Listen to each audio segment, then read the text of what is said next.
LKPM itu merupakan salah satu bentuk dari pengawasan pemerintah kepada pelaku usaha. Pengawasan apa yang dilakukan oleh pemerintah ke pelaku usaha, yaitu pengawasan mengenai realisasi investasinya Bapak Ibu sekalian. Jadi dulu ketika Bapak Ibu mengajukan KBLI di sistem OSS, masuk ke perizinan berusaha, masuk ke menu pengembangan, Bapak Ibu akan diminta untuk mengisi mengenai rencana investasi, yaitu ada diisi mengenai modal tetap, modal kerja, dan juga ada kapasitas produksi ya Bapak Ibu sekalian. Nah, kalau kita bicara LKPM, maka LKPM itu berbicara mengenai laporan dari Bapak Ibu sekalian mengenai perkembangan realisasi investasi. Nah, Bapak Ibu perlu dijadikan catatan bahwa LKPM ini bukan laporan keuangan, meskipun datanya bersumber dari laporan keuangan. Mengapa LKPM bukan laporan keuangan? Karena LKPM tidak mengenal yang namanya depresiasi atau penyusutan. Dan LKPM tidak terkait dengan sistem perpajakan. Jadi kita bicara realisasi investasi, bicaranya hanya berapa banyak uang yang sudah dikeluarkan oleh perusahaan tanpa mempertimbangkan pajaknya berapa, bukti potongnya ada atau tidak, kemudian apakah ada penyusutan atau tidak. Selama perusahaan Bapak Ibu telah mengeluarkan uang untuk pembelian aset tetap dan juga modal kerja, maka Bapak Ibu laporkan di dalam LKPM. Secara umum, LKPM itu ada dua jenis, LKPM tahap konstruksi dan tahap produksi. Untuk kedua LKPM tersebut, Bapak Ibu melaporkan modal tetap dan juga modal kerja.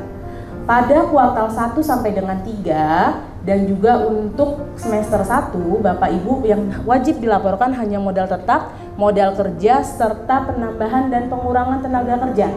Tapi ketika Bapak Ibu melaporkan LKPM untuk kuartal 4 atau semester 2 yang dilaporkan dari tanggal 1 sampai dengan 10 Januari di tahun berikutnya, Bapak Ibu wajib melaporkan penambahan kapasitas produksi dan juga kewajiban-kewajiban lainnya.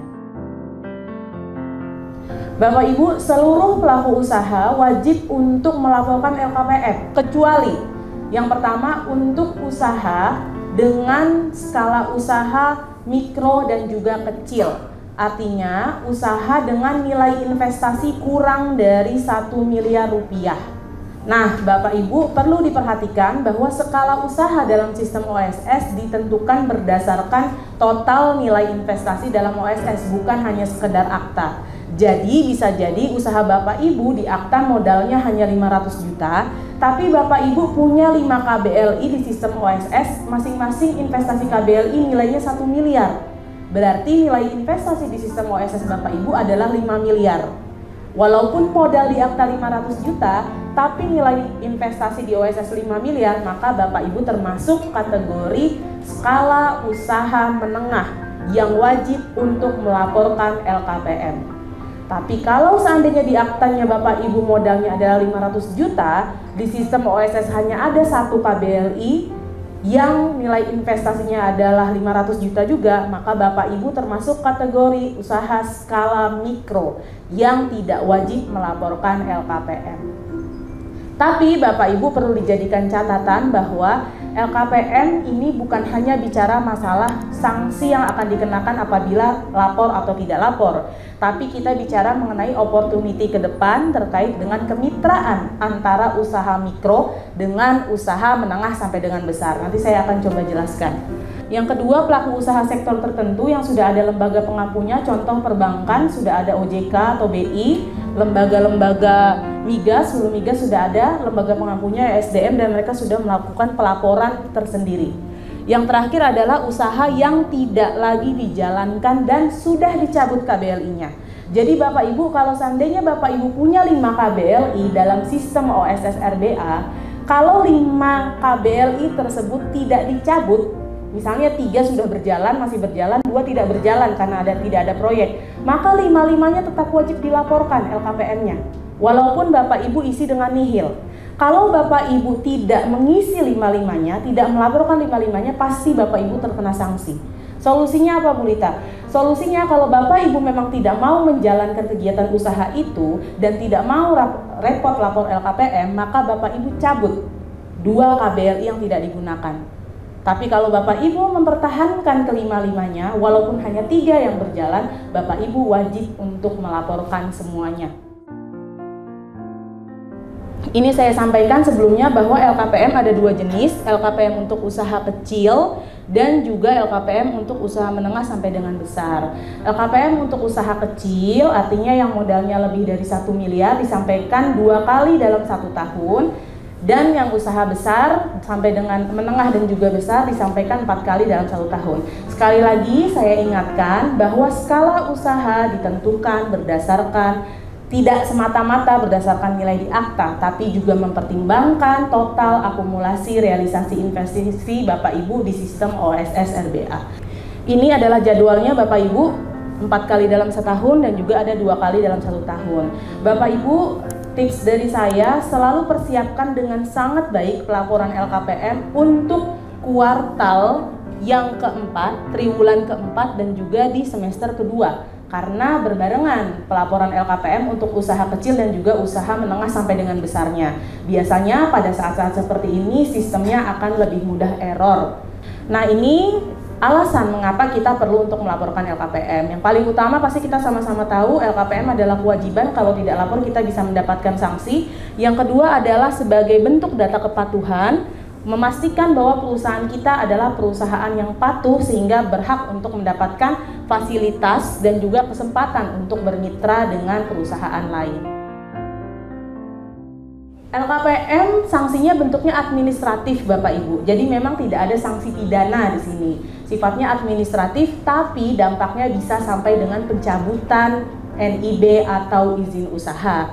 Kalau Bapak Ibu tidak melaporkan LKPM 2 kali berturut-turut, maka Bapak Ibu akan mendapatkan peringatan tertulis. Kalau seandainya tidak dilaporkan juga sampai 4 kali berturut-turut, maka Bapak Ibu berpotensi untuk dikenai pengawasan dan berpotensi untuk dicabut NIB-nya. Artinya kalau NIB dicabut, Bapak Ibu tidak bisa menjalankan kegiatan usaha. Karena untuk usaha dengan risiko rendah, NIB berlaku sebagai izin usaha. Sedangkan untuk usaha dengan risiko menengah sampai dengan tinggi, NIB merupakan dasar dari penerbitan sertifikat standar dan izin. Jadi ini memang sifatnya administratif, tapi kalau Bapak Ibu biarkan, perusahaan tidak bisa menjalankan kegiatan usaha. Kalau seandainya Bapak Ibu 2 kali berturut-turut tidak lapor, dapat surat peringatan, tapi di periode berikutnya Bapak Ibu lapor, maka sanksinya dinyatakan gugur. Seperti itu Bapak Ibu, secara teknis di peraturan perundang-undangan. Tapi, sekali lagi Bapak Ibu bisa lihat nanti, Bapak Ibu bisa lihat profil usaha Bapak Ibu di bagian paling kanan atas, profil pelaku usaha Bapak Ibu klik, kemudian lihat di situ ada data kepatuhan. Data kepatuhan pelaku usaha meliputi ada yang statusnya sangat baik, ada yang statusnya baik dan juga kurang baik. Nah, Bapak Ibu untuk mengubah status kepatuhan dari kurang baik menjadi baik atau sangat baik itu tidak sebentar. Artinya walaupun sanksi sudah dicabut, bisa jadi status Bapak Ibu masih tetap kurang baik. Jadi saran saya, walaupun Bapak Ibu sanksinya gugur apabila sudah melaporkan, tetap laporkan sesuai periodenya saja Bapak Ibu sekalian. Dan kalau seandainya data kepatuhan ini berubah jadi kurang baik, Bapak Ibu akan masuk dalam daftar perusahaan yang akan dilakukan pengawasan, menjadi objek pengawasan dari BKPM. Seperti itu. Tentu nanti BKPM akan melakukan kunjungan ya ke kantor Bapak Ibu sekalian kalau memang diperlukan dan dirasa membahayakan seperti itu. Kemarin saya baru mengajukan tax holiday Bapak Ibu untuk PT PMA bidang kendaraan listrik. Jadi si bidang klien saya ini mau meminta tax holiday atau pembebasan pajak penghasilan selama 5 tahun. Untuk bisa mendapatkan pembebasan pajak penghasilan selama 5 tahun, satu syarat yang diminta oleh BKPM adalah adanya kemitraan antara PT PMA ini dengan usaha mikro dan kecil. Nah, tanpa adanya persetujuan kemitraan tersebut, maka dia tidak akan bisa mendapatkan tax holiday atau pembebasan pajak. Saya sebagai catatan bahwa usaha mikro, kecil, menengah yang bisa menjadi mitra dari PT PMA hanya mereka yang pernah melaporkan LKPM dengan status kepatuhan yang baik. Kalau Bapak Ibu tidak memiliki NIB, tidak pernah melaporkan LKPN, maka Bapak Ibu tidak bisa bermitra dengan usaha besar tersebut. Maka saya sampaikan kepada Bapak Ibu usaha mikro, kecil, dan menengah, sebaiknya segera rapihkan seluruh perizinan berusaha termasuk laporan LKPN-nya agar memiliki kesempatan untuk bermitra.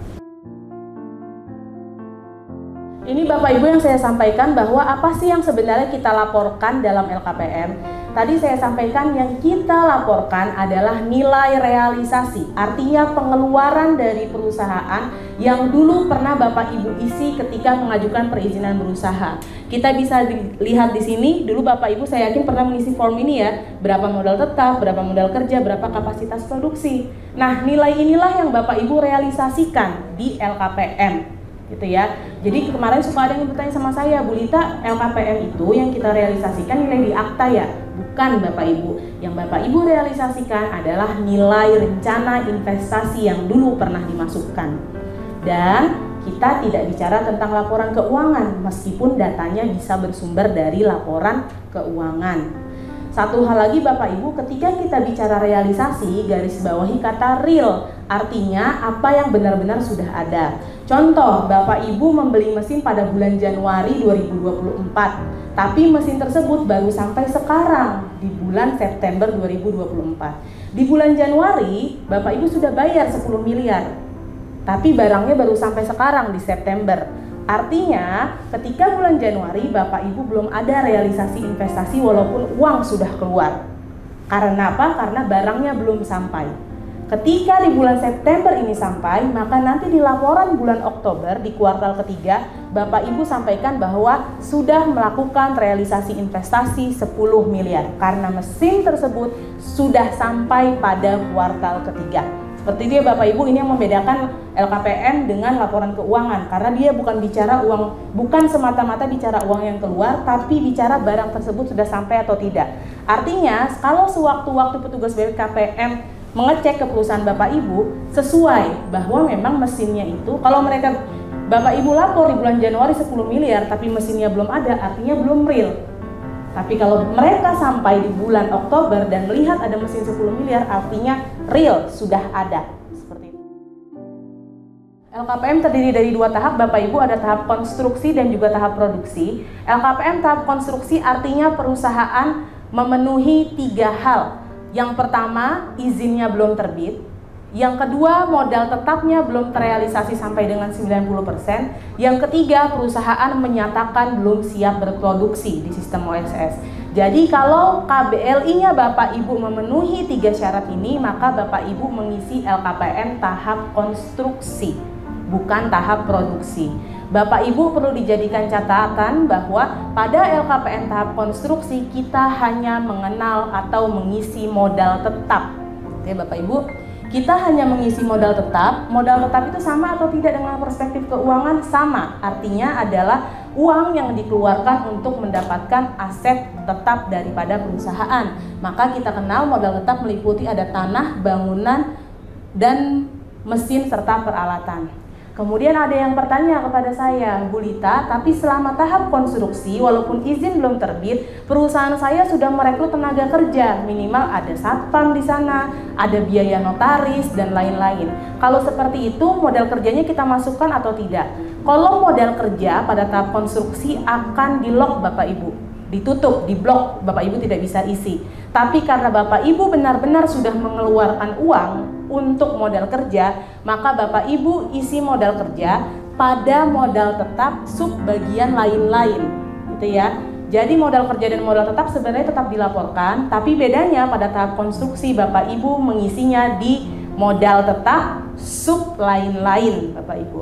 Berikutnya realisasi modal kerja standar ya Bapak Ibu, sama seperti perspektif keuangan, berbicara mengenai gaji, listrik, bahan baku dan sebagainya. Pada LKPM tahap produksi, kolom modal kerja sudah terbuka Bapak Ibu. Jadi Bapak Ibu bisa mengisi modal tetap pada kolom modal tetap, modal kerja bisa diisi pada kolom modal kerja. Ini standar ya Bu, Bapak Ibu sekalian.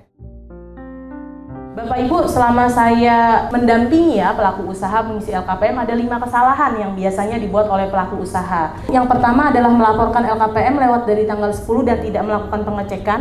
Yang kedua, tidak melaporkan LKPM per KBLI dan per lokasi usaha. Yang ketiga, tidak melaporkan KBLI pendukung. Yang keempat, melaporkan akumulasi bukan tambahan. Yang kelima, menambah realisasi modal namun tidak menjelaskan dampaknya. Kesalahan pertama, Bapak Ibu, LKPM secara ajak diatur dalam Perka 5 BKPM 2021 dilaporkan dari tanggal 1 sampai dengan tanggal 10 bulan pelaporan. Kalau Bapak Ibu melaporkan di tanggal 11, kemungkinan LKPM-nya masih bisa terkirim. Bapak Ibu dapat notifikasi LKPM terkirim, tapi sebenarnya verifikator tidak melakukan pemeriksaan apapun terhadap laporan Bapak Ibu. Jadi kalau Bapak Ibu lewat dari tanggal 10, pasti tidak akan diperiksa, kecuali apabila ada pengumuman resmi dari BKPM bahwa periode pelaporan LKPM diperpanjang. Contohnya di periode kemarin atau pada saat Lebaran kemarin ada pengumuman bahwa diperpanjang sampai dengan tanggal 20. Kalau demikian baru Bapak Ibu aman melaporkan lewat dari tanggal 10. Yang kedua, masih satu ya tadi, tidak memastikan LKPM disetujui. Bapak Ibu sekalian, Bapak Ibu dinyatakan selesai kewajibannya dalam melaporkan LKPM kalau statusnya sudah disetujui. Mengapa demikian? Kita tahu ada 4 status pengisian LKPM. Yang pertama adalah draft, yaitu pada saat Bapak Ibu membuat draftnya, draft laporan. Yang kedua terkirim, artinya Bapak Ibu baru mengirimkan saja dan di internal verifikator BKPM sedang melakukan verifikasi. Yang ketiga perlu perbaikan dan yang keempat disetujui. Kalau status LKPM Bapak Ibu sampai dengan tanggal 11 bulan pelaporan masih perlu perbaikan, sama dengan Bapak Ibu belum melaporkan LKPM dan berpotensi untuk dikenakan sanksi. Jadi pastikan kalau seandainya LKPM Bapak Ibu statusnya perlu perbaikan, segera diperbaiki dari tanggal 1 sampai tanggal 10. Jadi periode perbaikan LKPM dari tanggal 1 sampai dengan tanggal 10 ya Bapak Ibu sekalian. Lalu kesalahan kedua adalah tidak melaporkan LKPM per KBLI dan per lokasi usaha. Contoh seperti tadi Mbak dari Utama Karya ya Mbak ya, ada 2 KBLI, maka dua-duanya KBLI tersebut harus dilaporkan. Walaupun yang satu mungkin dari data migrasi, yang satunya lagi dari data yang baru disampaikan. Nah, dalam contoh ini saya kasih contoh, ada suatu perusahaan yang memiliki 2 site, satu di Cikarang, satu di Karawang. KBLI-nya kembar Bapak Ibu sekalian. Berarti yang harus kita laporkan adalah 6 KBLI. Karena di Cikarang ada 3 KBLI, di Karawang ada 3 KBLI yang kembar, jadi 6 KBLI. Yang ketiga, tidak melaporkan KBLI pendukung. Bapak Ibu, pada dasarnya semua KBLI yang ada di dalam laporan LKPM wajib Bapak Ibu sampaikan. Kalau ada 100 KBLI di dalam laman pelaporan LKPM, 100-100-nya Bapak Ibu sampaikan. Ada 150, semuanya dilaporkan Bapak Ibu. Karena kita bicara sistem hanya tahu terkirim atau tidak terkirim, seperti itu ya Bapak Ibu sekalian. Yang keempat, kesalahannya adalah memasukkan akumulasi bukan tambahan. Bapak Ibu, ini juga sering salah. Ketika kita bicara LKPM, kita bicara tambahan realisasi. Jadi Bapak Ibu tidak perlu menambah sendiri, mengakumulasi sendiri berapa realisasi yang sudah Bapak Ibu lakukan. Contohnya adalah perusahaan akan melaporkan LKPM untuk kuartal 2 tahun 2023. Nah, pada kuartal 1 diketahui bahwa modal kerjanya adalah 200 juta. Namun pada kuartal 2 modal kerjanya adalah 50 juta. Berarti pada pelaporan kuartal 2 yang kita laporkan hanya tambahan 50 juta itu saja. Jangan Bapak Ibu sampaikan 50 juta ditambahkan 250 juta ya Bapak Ibu sekalian. Kemudian kesalahan yang terakhir adalah memasukkan realisasi modal kerja namun tidak menjelaskan dampaknya terhadap modal tetap. Bapak Ibu, kemarin ada yang bertanya kepada saya, Bu Lita, berapa sih nilai wajar dari pelaporan LKPM? Ada atau tidak ditentukan standarnya di peraturan perundang-undangan? Jawabannya tidak ada Bapak Ibu, karena LKPM berbicara mengenai progres perusahaan Bapak Ibu sendiri. Tapi yang perlu diperhatikan saat pelaporan LKPM adalah kita harus jelas dalam menyampaikannya dan harus keadaan yang real. Mengapa harus jelas? Karena verifikator BKPM tidak melakukan pengecekan terhadap laporan keuangan Bapak Ibu. Jadi kalau kita tidak menjelaskan dengan detail di laporan LKPM, kemungkinan Bapak Ibu akan diminta untuk memperbaiki. Contohnya perusahaan akan melakukan rekrutmen ya di kuartal yang sekarang, penambahan 1.000 orang karyawan. Kita tambahkan modal kerjanya karena ada penambahan gaji 3 miliar. Tapi Bapak Ibu tidak menjelaskan dampak dari penambahan gaji tersebut kepada modal tetap. Tadi modal tetap meliputi tanah, bangunan, dan gedung. Biasanya petugas BKPM akan berandai-andai kalau ada tambahan 1.000 tenaga kerja, asumsinya seharusnya perusahaan menambah plan pabriknya atau menambah seragamnya. Jadi kalau ada penambahan yang signifikan atas modal kerja, BKPM akan berandai-andai pasti ada penambahan modal tetap. Nah, ini kan mereka tidak bisa lihat Bapak Ibu kondisi di lapangan. Bisa saja penambahan 1.000 orang itu karena ada penambahan shift saja kan sebenarnya.